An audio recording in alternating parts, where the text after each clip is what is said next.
Assalamualaikum warahmatullahi wabarakatuh. Anak-anak yang soleh dan yang solihah, bagaimana kabarnya hari ini? Semoga sehat walafiat. Amin ya robbal alamin. Kali ini kita berada dalam program pembelajaran dari rumah. Sebelum pembelajaran kita mulai, marilah kita awali dengan membaca doa terlebih dahulu. Bismillahirrahmanirrahim. Raditu billahi robba wa bil islami dina wa bi Muhammadin nabiyya wa rasula. Rabbi zidni ilma warzuqni fahma. Rabbi zidni ilma warzuqni fahma. Rabbi zidni ilma warzuqni fahma. Birahmatika ya arhamar rahimin. Amin ya robbal alamin. Anak-anak yang soleh dan yang solihah, kali ini kita berada pada pertemuan 1, sikap berani Nabi Soleh alaihissalam. Adapun tujuan pembelajaran pada kesempatan hari ini, yang pertama, siswa dapat menyebutkan sikap terpuji dari kisah keteladanan Nabi Soleh alaihissalam. Yang kedua, siswa dapat menjelaskan sikap berani dari kisah keteladanan Nabi Soleh alaihissalam. Yang keempat, siswa dapat menceritakan sikap terpuji dari kisah keteladanan Nabi Soleh alaihissalam. Dan yang keempat, siswa dapat menceritakan kisah singkat keteladanan Nabi Soleh alaihissalam. Marilah kita simak pelajaran ini dengan seksama agar kita dapat memahami pelajaran ini dengan baik. Kisah Nabi Soleh alaihissalam.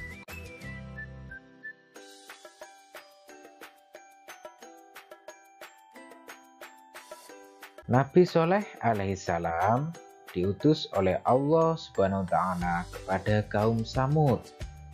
Kaum Samud tinggal di daerah yang bernama Al-Ahqaf.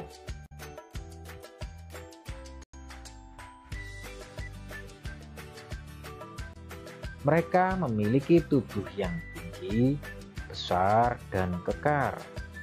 Mereka juga ahli di bidang pertanian dan peternakan. Peternakan mereka maju dan hasilnya melimpah.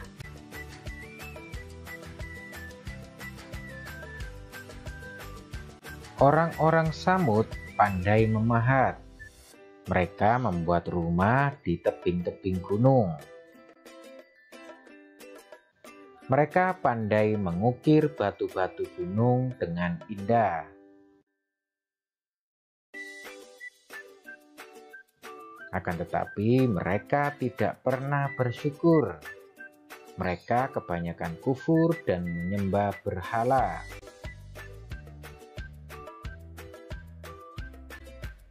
Nabi Soleh alaihissalam diutus oleh Allah Subhanahu wa Ta'ala untuk menyadarkan kaum Samud.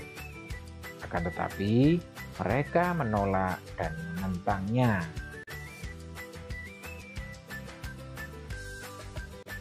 Nabi Soleh alaihissalam tidak berputus asa. Beliau tetap mengajak kaumnya untuk menyembah Allah Subhanahu wa Ta'ala.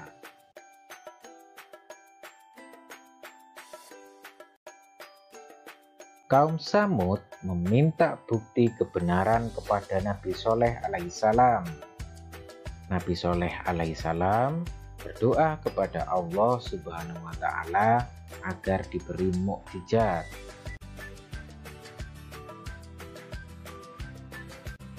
Allah Subhanahu wa Ta'ala memerintahkan Nabi Soleh untuk memukul batu besar.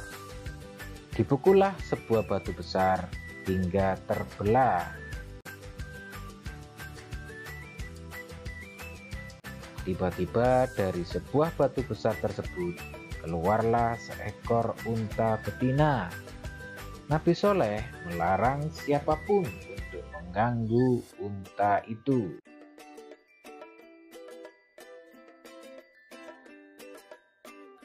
Kaum Tsamud tetap tidak percaya. Mereka tetap mengganggunya, bahkan membunuh unta betina itu.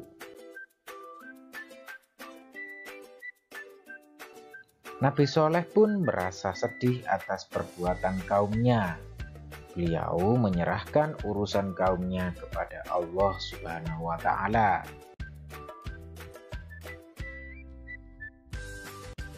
Allah Subhanahu wa Ta'ala memerintahkan Nabi Soleh alaihissalam dan kaumnya yang beriman untuk pindah ke Palestina.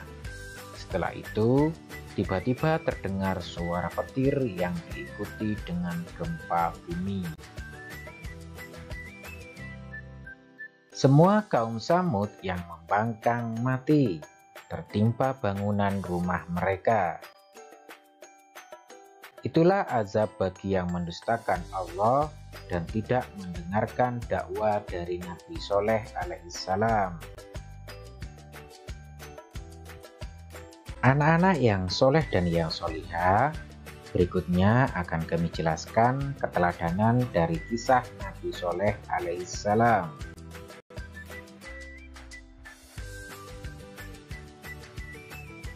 Nabi Soleh alaihissalam adalah seorang nabi yang pemberani, berani mendakwakan ajaran Islam kepada kaum Tsamud.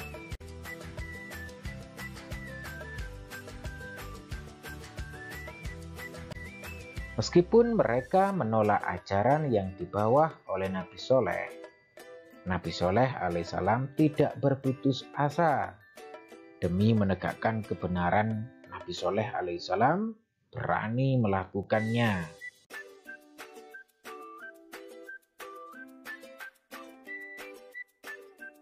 Berani menegakkan kebenaran adalah sifat yang terpuji. Orang yang benar selalu dilindungi oleh Allah Subhanahu wa Ta'ala. Oleh karena itu, jangan takut untuk mengingatkan teman yang berbuat kesalahan atau sifat tercela.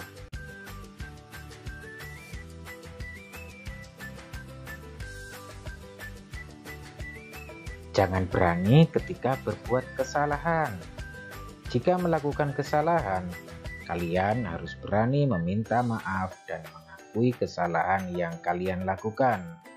Itulah contoh sifat terpuji. Anak-anak yang soleh dan yang solihah, demikian tadi penjelasan materi pada pelajaran ini. Selanjutnya adalah evaluasi dari pembelajaran ini dengan tujuan untuk mengasah kemampuan kalian dalam memahami materi ini. Selamat mengerjakan dan jangan lupa membaca doa terlebih dahulu.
Demikian tadi evaluasi dari pembelajaran ini. Selanjutnya, marilah pembelajaran kali ini kita tutup dengan doa setelah belajar. Marilah kita baca bersama-sama. Bismillahirrahmanirrahim. Allahumma inni istaudi'uka ma 'allamtani fardudhu ilayya inda hajati wala tansani ya rabbal alamin.